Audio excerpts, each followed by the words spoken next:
Les instituts de beauté Body Minute vous présentent Magali Berda, Sud Radio. On vit pas dans la même France. Magali Berda sur Sud Radio, il est 20h03, nous sommes en direct ce soir sur Sud Radio pour une émission qui casse les codes, une émission qu'on a voulu différente et pour laquelle Sud Radio nous a ouvert les portes et on les aime d'amour. Sud Radio, la meilleure radio de France, plus d'1 million d'abonnés sur Instagram, c'est la number one. Non, voilà. YouTube. J'ai dit quoi sur Instagram? Ah oui, c'est sur YouTube. Mais c'est pas grave, je les ai moi les plus d'1 million, donc on fait le combo gagnant. Alors ce soir, on casse les codes. Je vous explique le concept. On vit pas dans la même France. Une émission où on rassemble des personnalités publiques ou influenceurs qui arrivent à fédérer des dizaines, des centaines, voire des millions d'abonnés, qu'on les aime ou qu'on les aime pas. Ils savent parler aux gens, ils savent se faire entendre. Et pour ça, ils débattent chaque soir avec un député, un politique, une personne, voilà, qui a un peu plus de mal à communiquer avec les gens, à se faire comprendre. Donc on parle dans un dialogue, on va dire, des plus simples possibles pour parler à ceux qui sont coupés de la politique, à ceux qui ne veulent pas se marier avec la politique. On essaye de les rabibocher. Voilà, c'est un peu notre rôle dans cette émission sur Sud Radio. Et je suis accompagnée, comme chaque soir, de Mathias, le monsieur femme. Ah, j'aime bien ça. La la la la la. Ça, c'est bien ça. Jean-Luc Lahaye. Ah ben, très proche des femmes. Oui, un peu trop d'ailleurs. Mais pas des autres. On rigole, ça va. Ah bah, pas de blague en dessous de la ceinture.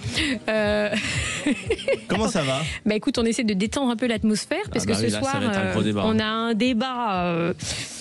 Comment dire? Ça va être tendu. Ça va être tendu.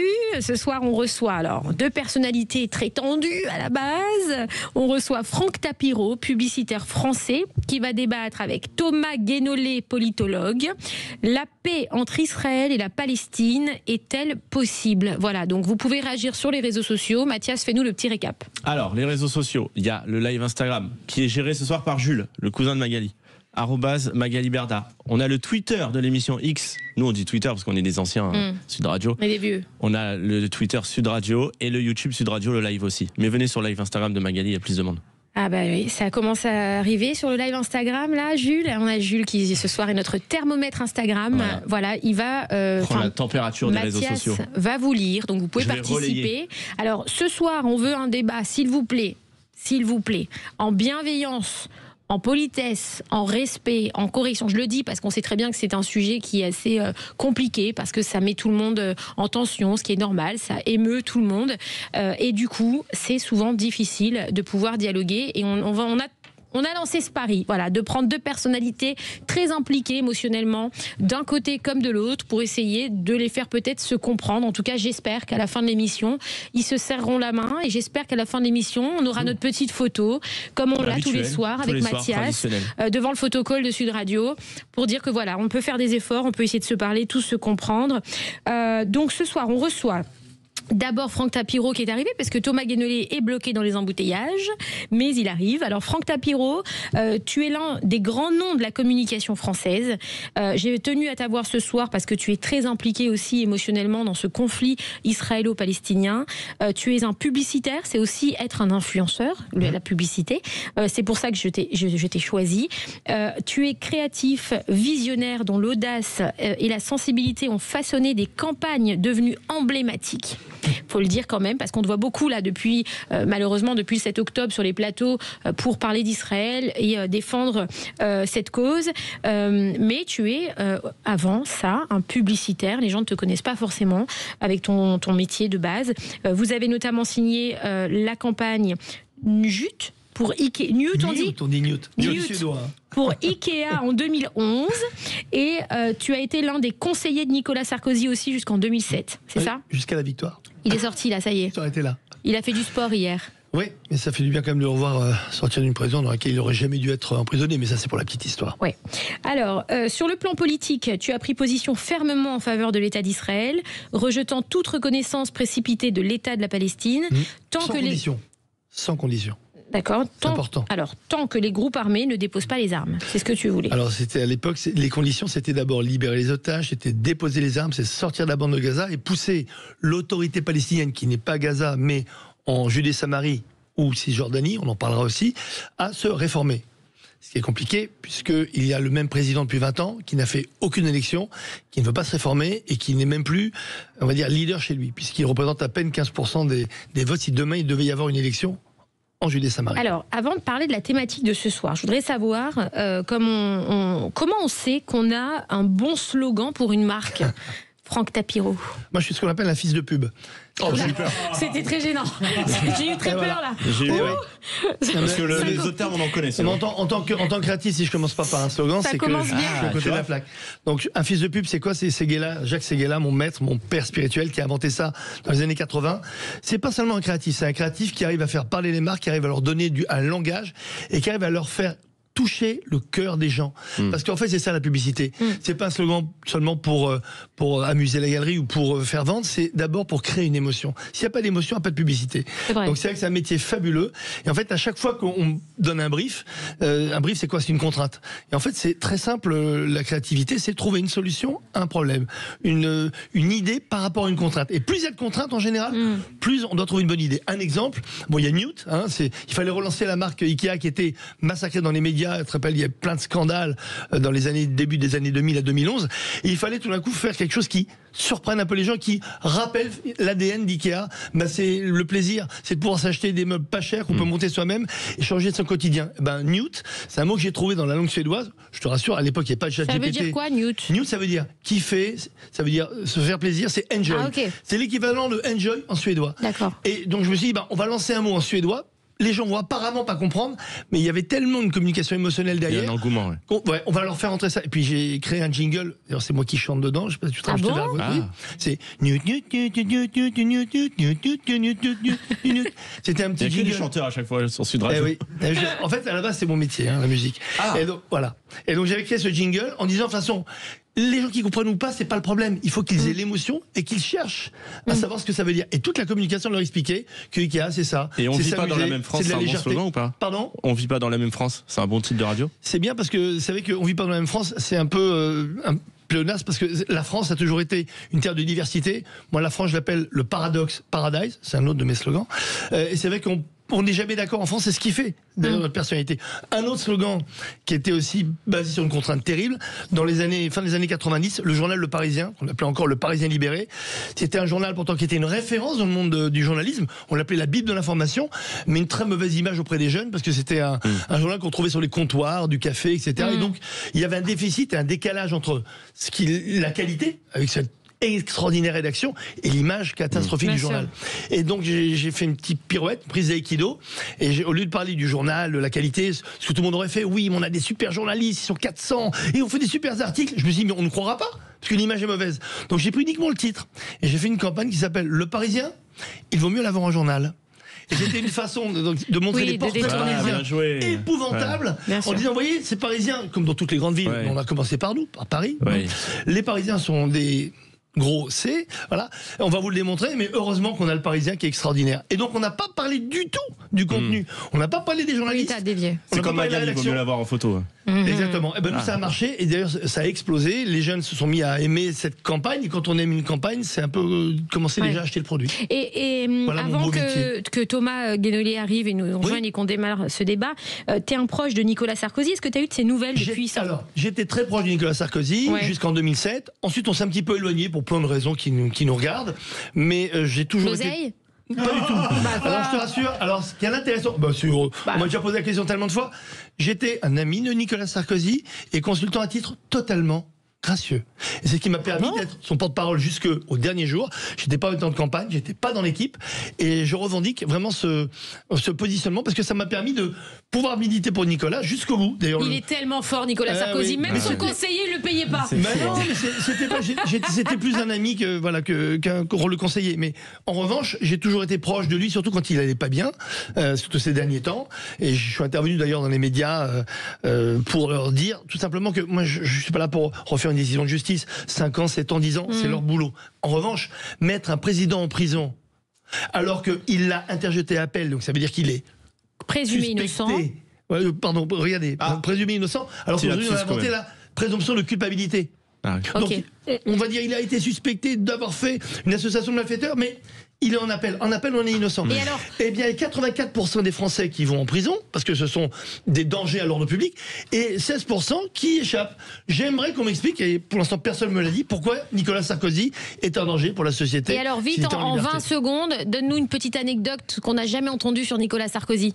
Nicolas Sarkozy, le jour où il a fait la voix off de la campagne Imaginons la France d'après, que j'ai lancé en 2006, qui était pour le projet présidentiel, il y avait un texte que j'ai écrit qui durait quand même 2 minutes 30, et donc toutes les équipes étaient là pour l'enregistrement. Là on est en radio, c'est exactement ce qui s'est passé. On avait un micro, on avait une perche, on avait un casque, etc. pour lui, et lui il me dit tu arrives à 15h, n'est-ce pas, hein, et puis je te donne 5 minutes. Je dis bah, pour enregistrer un texte de 2 minutes, certains grands comédiens mettent parfois une demi-heure, 3/4 d'heure, faut refaire.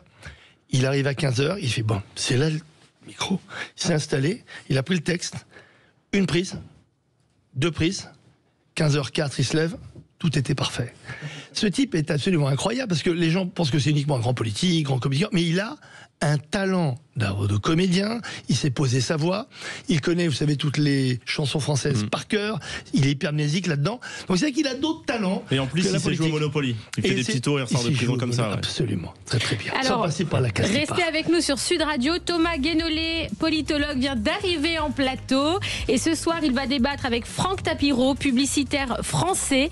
La paix entre Israël et la Palestine est-elle possible ? C'est tout de suite après cette petite pause sur Sud Radio, dans le respect et la bienveillance. À tout de suite sur Sud Radio.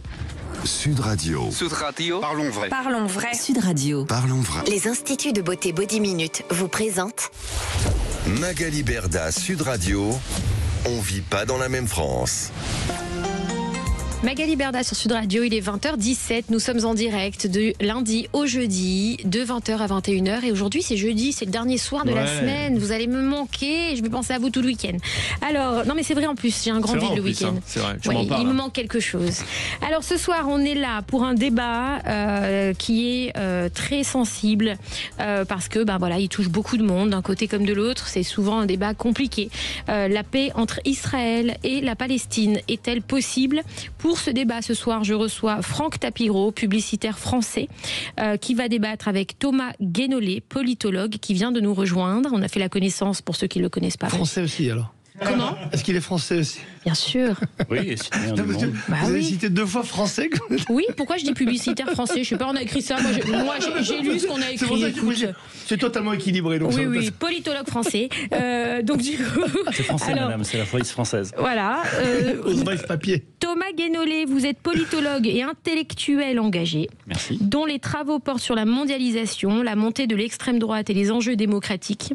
Vous me dites si tout est OK. Hein. Alors, c'est les enjeux de relations internationales, mais sinon, c'est bon. Ok, super. Vous avez enseigné et publié. Vous savez, moi, j'ai pas beaucoup de cerveau. Oh, Ah, moi, je suis réputée pour pas avoir beaucoup de cerveau. Les journalistes me boudent, ils m'aiment pas trop, mais au final, c'est pas grave. On se fait Il y a le mien, comprendre. t'inquiète.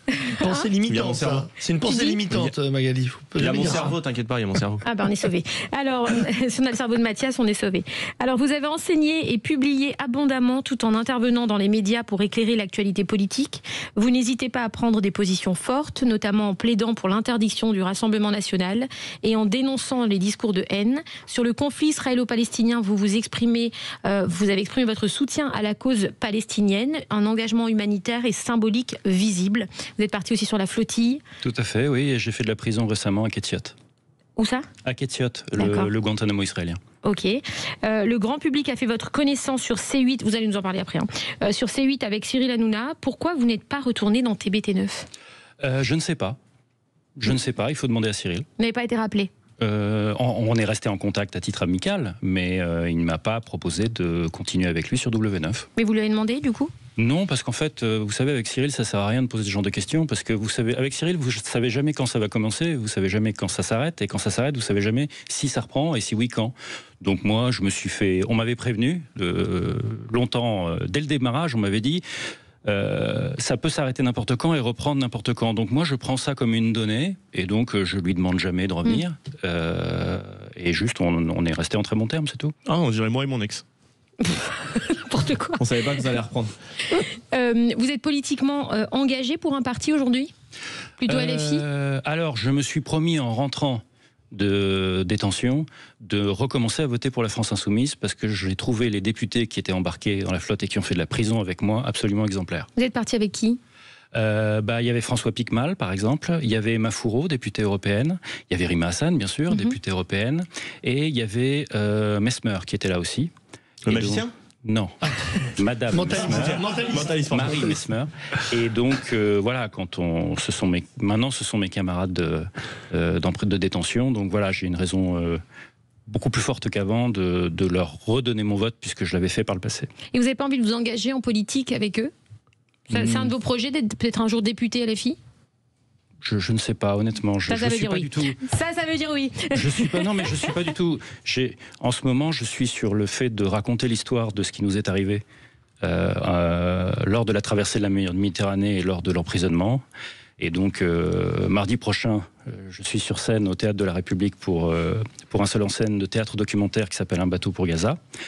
Je suis surtout là-dedans, en fait. Je me pose pas vraiment la question du lendemain, du 18 novembre, puisque c'est le 18 novembre. Je me poserai la question quand on sera le 19. C'est un spectacle que vous faites ?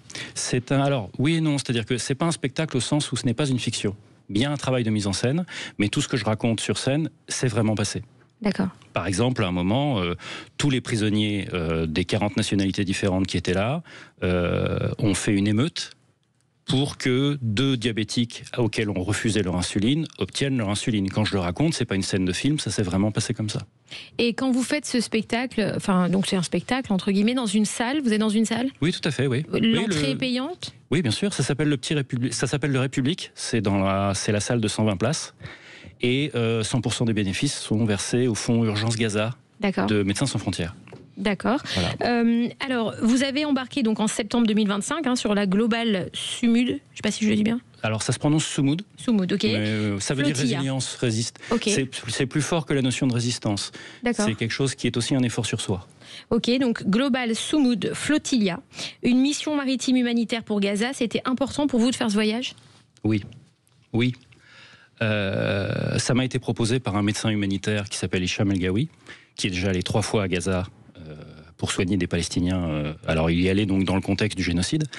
Et à un moment, il m'a dit que s'il y avait cette opération-là qui était en train d'être montée, et quand il m'en a parlé, j'étais en train de l'interviewer en fait. J'étais en train de l'interviewer, il y a la vidéo qui existe toujours sur les réseaux sociaux. Et là, je lui dis, et ça a été un cri du cœur, je lui ai dit, est-ce que je peux venir ? Et lui, oui, bien sûr, t'es le bienvenu. Et ça s'est fait comme ça. Et il vous a dit, vous avez eu les gars, oui. Je ne sais pas. Mais en tout cas, comment vous dire effectivement, c'était vraiment important pour moi de faire quelque chose. Et on était tous dans cet état d'esprit-là, en réalité. Et dans la période ambiante de cynisme facile, en fait, vous avez des gens 400 personnes de 40 nationalités différentes qui se sont mis sur 40 bateaux et qui se sont embarqués par idéal au service d'un peuple qu'ils ne connaissent même pas à titre personnel pour la plupart d'entre eux. Je trouve ça magnifique humainement. Bien sûr. Après, on va débattre justement de tout ça et on va parler de tous les gens qui ont trouvé que c'était une super action, comme des gens qui ont trouvé que c'était une action un petit peu manipulée, etc. On est la voix de tous ici. Je voulais le rappeler sur Sud Radio. L'idée, c'était vraiment de vous donner la parole à tous les deux, puisque vous avez des opinions hyper différentes, on le sait. Avec ce qui n'empêche pas le respect mutuel. Exactement. Donc là-dessus, on est sur la même longueur d'onde, Franck et moi. Exactement. Alors, on commence pas le débat, mais je voudrais savoir, est-ce que vous pensez qu'on est sur le chemin de la paix entre Israël et la Palestine ? Je ne poserai pas la question comme ça, déjà. D'accord. En fait, c'est la première chose que je me suis dite en voyant l'intitulé, c'est que le problème n'est pas l'existence d'un conflit israélo-palestinien comme il a pu y avoir des guerres franco-allemandes entre 2 pays, la France et l'Allemagne, qui ont chacun une armée. C'est pas ça qui est en train de se passer. Le problème qu'on a, c'est un problème d'apartheid, d'occupation illégale de territoire, de colonisation illégale et de génocide, et maintenant de rupture répétée du cessez-le-feu. Et tant qu'on n'aura pas mis un terme à cette situation-là, qui est une situation dans laquelle il y a un occupant et un occupé, ce n'est pas une situation de symétrie, ce n'est pas vrai. Et tant qu'on n'aura pas réglé ce problème-là, qui est celui de mettre un terme à l'apartheid et à l'occupation, eh bien, ce qu'on appelle à tort conflit continuera. C'est pas un conflit, c'est un problème colonial. Alors, on va laisser Franck Tapiro répondre à ce que vous dites. On va commencer ce débat juste après cette petite pause. Restez avec nous sur Sud Radio pour entendre la réponse de Franck Tapiro, publicitaire français, à Thomas Guénolé, politologue français. Et la France. Voilà. La paix entre Israël et la Palestine est-elle possible ? On va en discuter juste après cette petite pause sur Sud Radio. À tout de suite. Magali Berda, Sud Radio, 20h, 21h, on vit pas dans la même France. Sud Radio, parlons. Les instituts de beauté Body Minute vous présentent Magali Berda, Sud Radio, on vit pas dans la même France. Magali Berda sur Sud Radio, il est 20h27. Nous sommes en direct du lundi au jeudi de 20h à 21h. On vit pas dans la même France. Ce soir, un débat entre Franck Tapiro, publicitaire, et Thomas Guénolé, politologue. La paix entre Israël et la Palestine est-elle possible ? Alors, on a eu une explication du titre de Thomas Guénolé juste avant cette pause, qui n'est même pas d'accord avec le titre. Ça commence bien. C'est vrai. Alors, on va laisser Franck Tapiro répondre à ce que nous disait... Le publicitaire, est-ce que c'est un bon titre ? Oui, c'est un bon titre parce que d'abord c'est une question. C'est pas un titre, c'est une question. Est-elle possible ? Alors déjà, ne pas croire en la paix, franchement, je trouverais ça catastrophique. Donc il faut croire en la paix, mais vous savez, le problème se pose différemment. Faire la paix, c'est comme pour faire la guerre. Il faut être deux. Et là, je crois qu'on va tous être d'accord là-dessus. C'est difficile d'être deux, surtout que on cherche, nous, en face. Je dis nous parce qu'en fait, je suis pas que français. Je suis franco-israélien. Et oui, je l'avoue, tout le monde le sait, mais je voulais vous le dire, c'est la petite blague par rapport à publicitaire français. En tant que franco-israélien, d'ailleurs, j'arrive de Tel Aviv encore hier soir, je vois justement cette différence fondamentale entre un État qui a été non pas reconnu, mais qui a eu son indépendance en mai 48, et un peuple qui, et d'ailleurs j'ai milité aussi pour le fait que ce peuple palestinien est aussi un État depuis des années. Et il y a des millions, non seulement d'Israéliens et de Juifs partout dans le monde, qui ont toujours milité pour un État palestinien. Mais une fois qu'on a dit ça, c'est quoi la réalité ? Moi je parle de réalité, je parle même pas d'opinion. C'est qu'en fait il faut être deux pour faire la paix. Donc par exemple aujourd'hui, quand j'entends des mots comme colonisation, malheureusement il faut dire où. Alors à Gaza, comme vous êtes docteur en géopolitique, il n'y a pas une présence israélienne depuis 2005.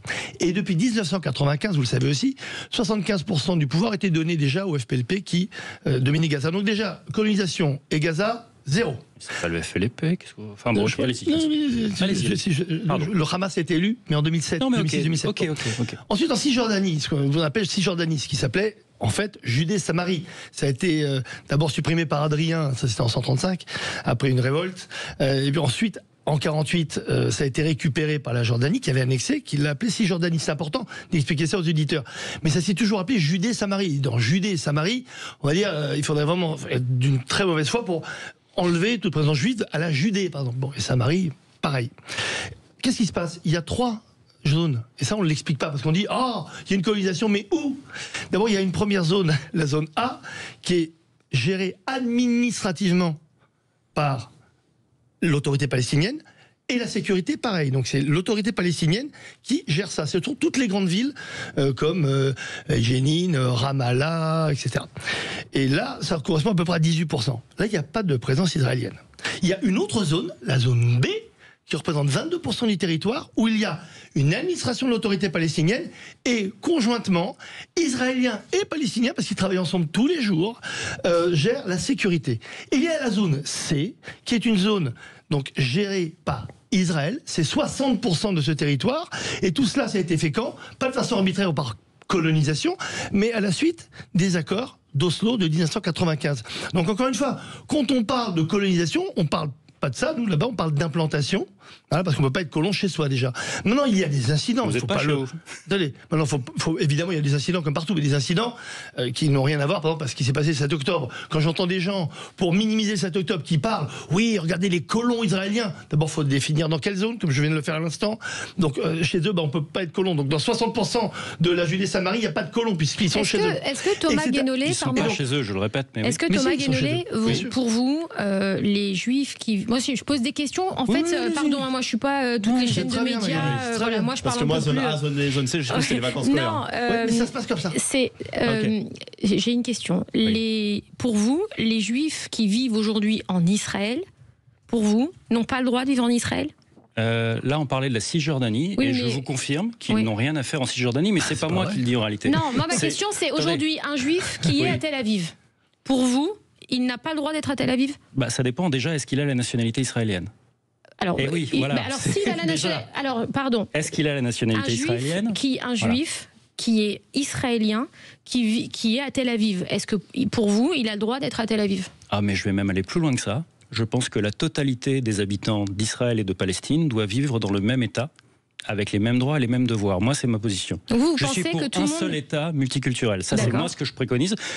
Et je m'inscris dans la continuité d'un grand intellectuel palestinien qui pensait ça et qui s'appelait Edward Said. Maintenant qu'on a précisé ça... Mais quand il a dit ça ? Il a dit ça dans les années, à l'époque où il était encore en vie. Jadis. On aurait pu croire ça avant, mais depuis le 7 octobre, vous savez très bien que c'est impossible. Alors, Franck, je voudrais juste répondre à ce que je vais vous laisser répondre juste pour que on comprenne bien. Franck, toi, est-ce que tu penses, comme Thomas Guénolé, que Palestiniens et Israéliens doivent vivre ensemble dans le même pays, tous ensemble ? Pas du tout. J'ai même un nom à proposer. Non, pas du tout. C'est quoi le nom ? Canaan. Je vous expliquerai tout à l'heure pourquoi. Je sais que les Palestiniens veulent tout prendre aux Juifs. Ça, je le sais depuis le débarrage, bien avant 48. Mais à ce point-là, on ne peut pas nous déposséder aussi de Canaan. Non, je pense qu'au contraire, il faut avoir deux États. Les Palestiniens sont davantage des héritiers de Canaan que les Juifs, mais on va y revenir. Il y a une étude génétique là-dessus de 2020. Non, mais les Palestiniens, ils viennent d'où ? Ils viennent de Grèce, ils viennent de tout sauf de ce pays-là. Donc, mais si on commence à revenir sur la génétique de 2020 dans la revue Cell, on n'aura pas le temps. Les Palestiniens sont à 80% les descendants de Canaan, et les Juifs, c'est entre 50 et 60%. Donc les Palestiniens sont davantage des héritiers de l'Antiquité que les Juifs. C'est une étude scientifique. Alors, les amis, l'idée c'est que... Au bout de 3 cloches, on fait sortir tout le monde. Je vous dis les amis à tous les deux, ok ?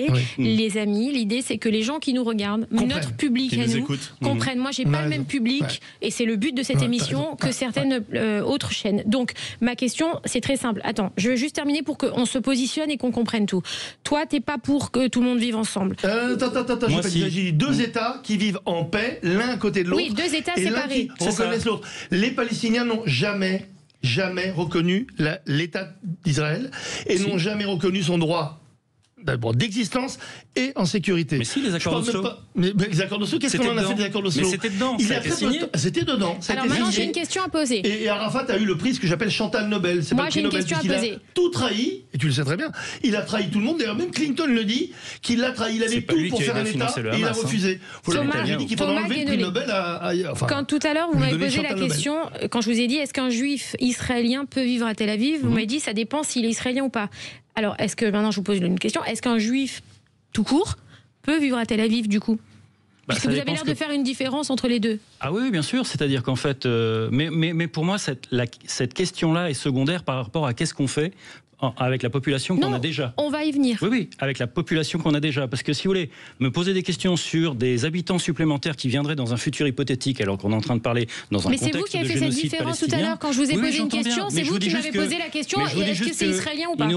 Il nous reste 25 minutes. Je préférerais expliquer pourquoi, quand il dit qu'il n'y a pas de colonisation, c'est du déni de réalité, comparativement. C'est-à-dire que Franck dit une chose, mais la Cour internationale de justice des Nations Unies, elle n'est pas d'accord avec lui. On va parler du droit international de Rima Hassan qui a inventé le droit international. Tout le monde le sait ici. Elle en fait référence. Mais quand on lui demande de creuser un petit peu, sachant qu'elle n'a pas été au bout de ses études, tu veux qu'on creuse ? On va creuser. Avis de la Cour internationale de justice des Nations Unies du 19 juillet 2024.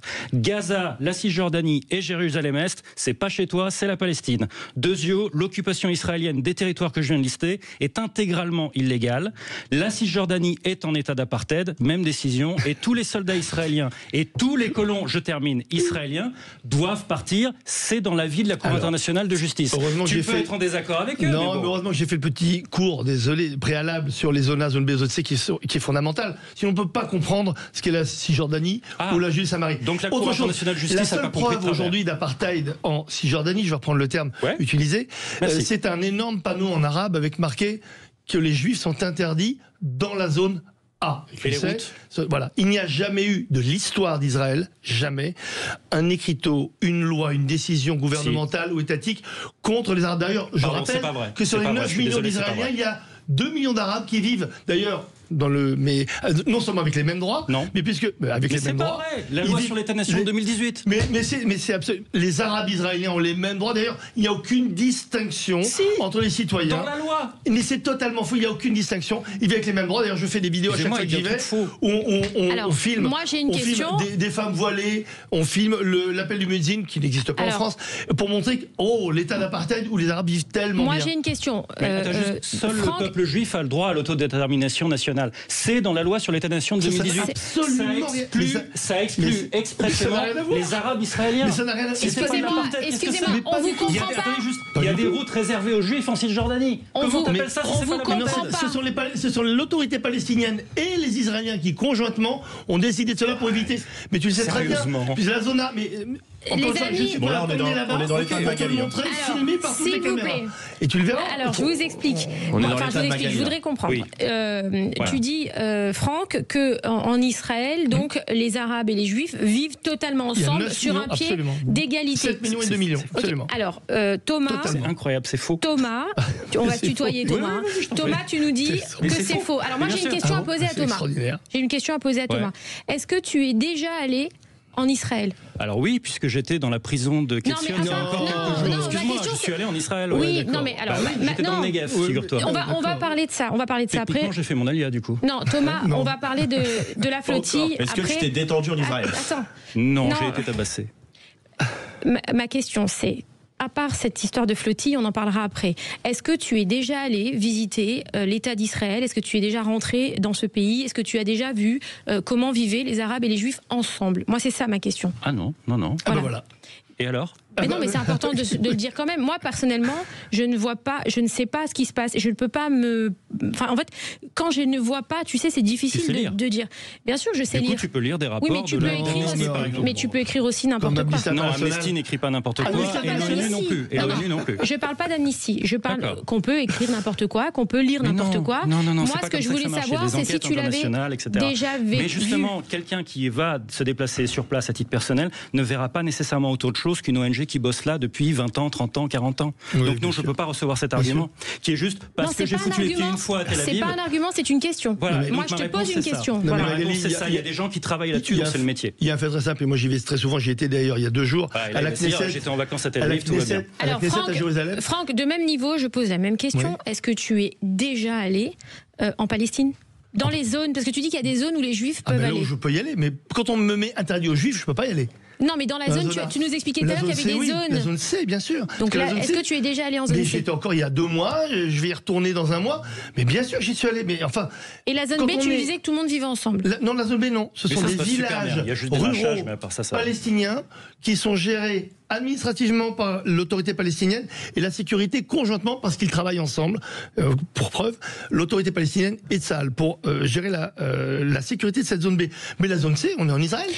Alors, est-ce que... C'est Oslo. Non, toujours pas. Est-ce qu'aujourd'hui... International de justice des Nations Unies, t'es pas chez toi. Quelles sont pour toi, Thomas, quelles sont pour toi les conditions incontournables pour qu'une paix durable soit possible entre Israël et Palestine? Déjà, il faut arrêter l'apartheid. C'est-à-dire qu'il y a des gens qui ont des... Mais je vais te répondre. C'est-à-dire qu'il y a des droits différents selon que tu es israélien de confession juive ou arabe avec la citoyenneté israélienne ou palestinien en territoire occupé. Mais c'est totalement faux. Laissez-vous parler, après vous répondez. Je vais donner... On n'est pas là pour mentir non plus. Je vais donner des exemples. Et tu vas répondre. Voilà, je vais donner des exemples supplémentaires. Par exemple, quand tu es en Cisjordanie, selon que tu es palestinien ou que tu es israélien en Cisjordanie, tu n'as pas le même système judiciaire qui va s'occuper de toi. C'est la définition même de l'apartheid d'avoir un système judiciaire différent selon qui tu es dans les catégories. Mais attendez, c'est moi qui vais lui donner un cours. Je prends un deuxième ce soir. Je vais donner une leçon. Attends, Franck, je t'en supplie, écoutez-vous s'il vous plaît. Il m'a pas écouté tout à l'heure, moi je l'écoute. Il ne m'écoute pas. Franck, s'il vous plaît. Un deuxième exemple. Mais il vient de mentir. Je vais te laisser la parole après. La loi sur les comités d'admission de 2011, j'essaie d'être précis, c'est mieux. Elle permet à des communautés rurales d'Israël de refuser des nouveaux membres arabes au seul motif qu'ils sont arabes. C'est pas de l'apartheid, ça, peut-être? Non, mais c'est juste n'importe quoi. Loi, tu vérifies, loi sur les comités d'admission de 2011. Je connais, moi. Quand je parle quelque chose... Non, mais tu es docteur en géopolitique, tu peux pas dire ça. Alors maintenant, s'il vous plaît, les amis, s'il vous plaît. Thomas vient de nous donner son point de vue. Il n'y a pas de point de vue. Franck, maintenant... J'ai aucun point de vue. Alors, Franck, à toi maintenant. Je parle de fait. Je n'ai pas de point de vue, je n'ai pas d'opinion. Si j'avais des opinions, je ne serais pas rentré sur un plateau avec Thomas Guénolé. Si c'est un débat d'opinion, moi je ne suis pas là pour ça. Je suis là pour justement rappeler ce qu'un docteur en géopolitique est incapable de faire. C'est la vérité. La vérité, c'est que la justice, c'est en général le pouvoir administratif. Qui le gère? Oh, comme par hasard, c'est l'autorité palestinienne, en zone A, en zone B, pas en zone C. Donc à un moment, on ne peut pas raconter tout et n'importe quoi. Donc évidemment que dans cette surface qu'on appelle Cisjordanie et moi Judée-Samarie, en fonction de l'endroit où on se trouve, dans 60% du territoire, c'est géré par Israël. Je répète, dans 18%, c'est géré par l'autorité palestinienne, toute seule, et dans 22, par les deux. Alors, voilà. qu'est-ce qu'il faudrait pour toi, Donc Franck ? ce qu'il dit, c'est une réalité, mais qui n'a rien à voir avec l'apartheid. Le seul ça n'a rien à voir. État qui fait de l'apartheid, c'est l'autorité palestinienne qui interdit aux Juifs, avec d'énormes panneaux rouges, écrits en blanc, interdit aux Juifs. C'est de la vérité, et c'est pas une opinion. Donc encore une fois, j'aimerais, et c'est pour ça que moi je voulais venir sur ce plateau, et je pensais que vraiment, on serait uniquement sur des faits, sur pour que de l'opinion, c'est pas intéressant parce que les faits sont plus importants. La vérité est plus importante que tout. Mais à un moment, il faut se dire, il n'y a pas de colonie, il y a des implantations dans les 60% du territoire. Il y a des endroits où c'est plus disputé, c'est clair. Mais n'oublions pas, il faut regarder les faits. Qu'est-ce qui s'est passé en 48 ? Il y a eu une première guerre le soir de l'indépendance, et non pas la création, de l'indépendance de l'État d'Israël. Toutes les armées arabes ont attaqué Israël, qui a gagné. En 50, la Jordanie a annexé la Jordanie. Et en 1967, il y a une guerre qui s'appelle la guerre des 6 jours. Israël a récupéré la Cisjordanie. Après, il y a eu les accords d'Oslo. Ils se sont mis d'accord. Et ce dont on parle ce soir, c'est ce qui date de 95. Donc, il ne faut pas réécrire l'histoire en permanence. Alors, c'est la réalité. On va parler juste après cette pause. On revient avec Franck Tapiro, publicitaire, et Thomas Guénolé, politologue. On va parler de la flottille et on va parler aussi du 7 octobre. Restez avec nous sur Sud Radio, c'est maintenant. Sud Radio, c'est vous qui donnez le ton. Tout le monde peut appeler, donner son avis, qui plaise ou qui plaise pas. L'important, c'est d'essayer de rester constructif. Et j'aime bien l'esprit qu'il y a chez vous. Sud Radio, parlons. Les instituts de beauté Body Minute vous présentent Magali Berda, Sud Radio. On vit pas dans la même France. Magali Berda sur Sud Radio, il est 20h45, nous sommes en direct, on vit pas dans la même France, une émission où personne n'est d'accord, mais finalement c'est important. Non mais c'est très important de s'écouter et je pense que c'est ça qui va faire partie de la paix, voilà, de s'écouter, se parler, essayer de se comprendre, dans le respect et la politesse, c'est tout ce qui est le plus important pour moi. Et ce soir on reçoit Franck Tapiro, publicitaire, en face de Thomas Guénolé, politologue. Est-ce que la paix entre Israël et la Palestine est-elle possible ? Alors, il nous reste pas longtemps, ça passe trop vite. On va peut-être se refaire une étape 2. Tiens, vous m'avez dit vous signez tous les deux, donc ça me va. On a tous les deux dit pendant la pause qu'on est partant pour faire un épisode 2. Parfait. Absolument. Alors moi je voudrais, on va faire la moitié de ce qui nous reste sur le 7 octobre et ensuite on fait la moitié de ce qui nous reste sur la flottille. Au niveau du 7 octobre, Thomas Guénolé, est-ce que vous pensez aujourd'hui, on voit un peu tout, acte de résistance, pas résistance, attentat, pogrom, c'est quoi pour vous le 7 octobre ? C'est une abomination. C'est absolument horrible et la place de tous ceux qui ont fait ça de près ou de loin, à mon avis, sauf accord de paix qui ferait qu'ils y échapperaient, malheureusement ça arrive, mais sauf ce cas-là, leur place à tous est en tôle. Voilà, c'est tout. Donc on n'est pas sur un acte de résistance. Mais attendez, moi ma limite, c'est est-ce que tu as buté des civils ? Voilà. Et là, c'est pas possible. Donc sur ça, vous êtes d'accord tous les deux ? C'est une question de cohérence. Excusez-moi, sur Sud Radio, on l'a fait. Magali, est-ce que vous pouvez me répondre sur ça ? Vous êtes d'accord tous les deux ? Voilà. Mais quand Israël a fait de la résistance, d'ailleurs, avant l'indépendance, ils ont fait péter un hôtel où il y avait des militaires. Et malheureusement, il y avait quelques civils qui étaient présents alors que normalement ils ne devaient pas être là. Et ils se sont tout de suite excusés. Parce que la vraie résistance, quand elle est militaire. On s'attaque à des militaires. Donc même si le 7 octobre est venu alors qu'on oublie, mais il y avait une phase d'accalmie terrible, puisque Israël avait rouvert depuis le mois de juin, avait signé des contrats de travail où les Palestiniens de Gaza pouvaient venir travailler en Israël. Donc le Hamas a endormi, on va dire, pourtant Dieu sait s'il est fort, mais ils ont endormi Bibi et son gouvernement, et ils ont attaqué le 7 octobre contre toute attente. Mais là, on est complètement d'accord. Tout s'arrête avec les civils quand on tape sur les civils. Après, en nombre de morts civils, ce qu'a fait Israël, c'est factuel et beaucoup plus grave que ce qu'a fait le Hamas le 7 octobre. En nombre de morts, c'est factuel. Voilà, alors c'est factuel. C'est-à-dire qu'on a 60 000 morts minimum. Source israélienne pour le coup, l'ancien chef d'état-major. On a 60 000 morts minimum, et de l'autre on a 1000 morts. Ah, vous savez, donc en fait Israël a commis 60 fois en nombre de morts les attentats du 7 octobre. Alors non. Si les vies humaines ont la même valeur, et si on est cohérent, il y a un problème. Alors voilà, là où j'ai un problème, c'est là. Et là, tu me reconnaîtras une cohérence, c'est que quand je dis que les auteurs des attentats doivent tous finir en tôle, je dis aussi, et pour les mêmes raisons, que Netanyahou doit finir en tôle. Parce que c'est pas l'attentat qui a commis Netanyahou. Non, mais c'est des crimes de guerre et des crimes contre l'humanité. En droit. Alors, Franck, qu'est-ce que tu penses de ce qu'il vient de dire? C'est très simple. Une vie vaut une vie. Une mort ne vaut pas une mort. Ouais, on n'est pas d'accord là-dessus. Bah oui, quand on assassine un enfant, qu'on le décapite, et quand on viole ses parents devant lui avant de le décapiter, c'est pas la même mort que quand il y a une réponse militaire légitime, non pas face à un peuple, mais face à des terroristes qui se cachent dans des sous-sols, derrière la population. Les premiers agresseurs des Palestiniens, c'est le Hamas. Donc, ce sont des victimes collatérales, et il faut savoir que le chiffre que tu viens d'annoncer, c'est tu as dit 64 000. Au moins 60 000, j'ai dit. Moi, et je vais c'est pas monter. moi, c'est à Lévis. Comme tu as dit 64, je vais être 64 000. Déjà, il faut savoir, c'est drôle, à chaque fois qu'on cite ces chiffres, qui sont d'abord les chiffres du ministère de la Santé du Hamas. C'est pas vrai. C'est le chiffre d'Alevi, ancien chef d'état-major d'Israël. Mais qui a été validé après par l'ONU et après par Alevi. On valide. Voilà. Sauf que la différence, c'est que quand Israël cite, il parle du nombre global et après, ils font la granularité. Et c'est très important. Combien y a-t-il eu de terroristes tués dans ces 64 000 ? On a les chiffres, si tu les as, c'est 35 000. 70% de civils. Pardon ? 70% de civils. C'est la moitié. Non, la moitié. Et d'ailleurs, même l'ONU a reconnu. Avec toi, c'est pas grave. Écoute, c'est l'ONU. Alors, pour une fois que l'ONU dit un truc qui pouvait être dans le sens d'Israël, ils ont dit quoi ? Il y a un ratio qui s'appelle le ratio de la guerre, qui est terrible. D'ailleurs, c'est épouvantable, puisque encore une fois, là on est d'accord, un mort civil c'est toujours un mort de trop. Mais une guerre c'est une guerre c'est sale, c'est épouvantable, et cette guerre c'est le Hamas qui l'a déclenchée. Israël n'a jamais voulu de guerre. Qu'est-ce que vous pensez ? J'ai juste fini sur un truc, 35 000 terroristes, donc ça fait malheureusement à peu près l'équivalent, mais peut-être un peu plus de civils, mais dans le ratio, et malheureusement on est obligé de parler de ratio dans ces cas-là, un civil tué pour un terroriste, c'est le plus faible ratio de l'histoire. En général, quand il y a des guerres, par exemple par Raqqa et Mossoul, on a tué 4 civils pour un terroriste de Daesh. Et toutes les guerres, alors je ne parle même pas des Russes. Donc c'est vrai qu'Israël a tout fait pour éviter des morts civiles. On savait très bien pourquoi, parce qu'ils se planquaient dans des tunnels. Le Hamas a dit, les tunnels c'était pour nos combattants, un crime de guerre, pas pour la population. Ils l'ont dit, et pas qu'une fois, tu le sais très bien. Mais tu viens de reconnaître un crime de guerre en donnant les proportions. Pas du tout. Parce que quand tu tues un civil pour tuer un combattant ennemi, quelle que soit ses qualifications neutres, dans ce cas-là, oui, la proportion des morts civiles, si t'es déjà à 1 pour 1, t'es déjà dans du crime de guerre. Si, je parle. Pour l'instant, j'ai comparé. Et donc, tu me confirmes que Netanyahou est un criminel de guerre. Pas du tout. Puisque c'est une guerre, et dans une guerre, il y a malheureusement tout le temps des guerres. Même la guerre a des lois. Qu'est-ce que vous pensez du Hamas, des actions du Hamas par rapport aux civils palestiniens, Thomas Guénolé ? Je l'ai déjà dit tout à l'heure que c'est abominable. Non, par rapport aux civils palestiniens. Ah, par rapport aux civils palestiniens, vous parlez des tabassages ou des choses comme ça ? De se planquer derrière les civils, etc. Qu'est-ce que vous pensez de ça ? C'est abominable. Je vois pas où. Donc vous condamnez. Non mais je comprends pas la question en fait. Oui, est-ce que vous condamnez aujourd'hui le Hamas ? De quoi ? De manière générale, en tant que tribunal ? Est-ce que vous, moralement, vous condamnez le Hamas ? Je vous ai déjà dit, moi, ma limite, c'est est-ce que tu butes des civils ? Le Hamas bute des civils, sa place est en prison, ceux qui perpètrent ça. Et même chose pour Netanyahou et toute sa clique, parce qu'ils font des morts civiles dans des quantités abominables. Collatéral avec une guerre légitime. Tu peux pas dire que c'est collatéral quand 70% des victimes sont des civils, enfin. Mais c'est pas 70% d'abord, parce que les chiffres ne sont pas les bons. Pourtant, il avait la bonne source. Mais t'as changé un peu les chiffres, c'est pas grave. ONU. Moi, je suis là.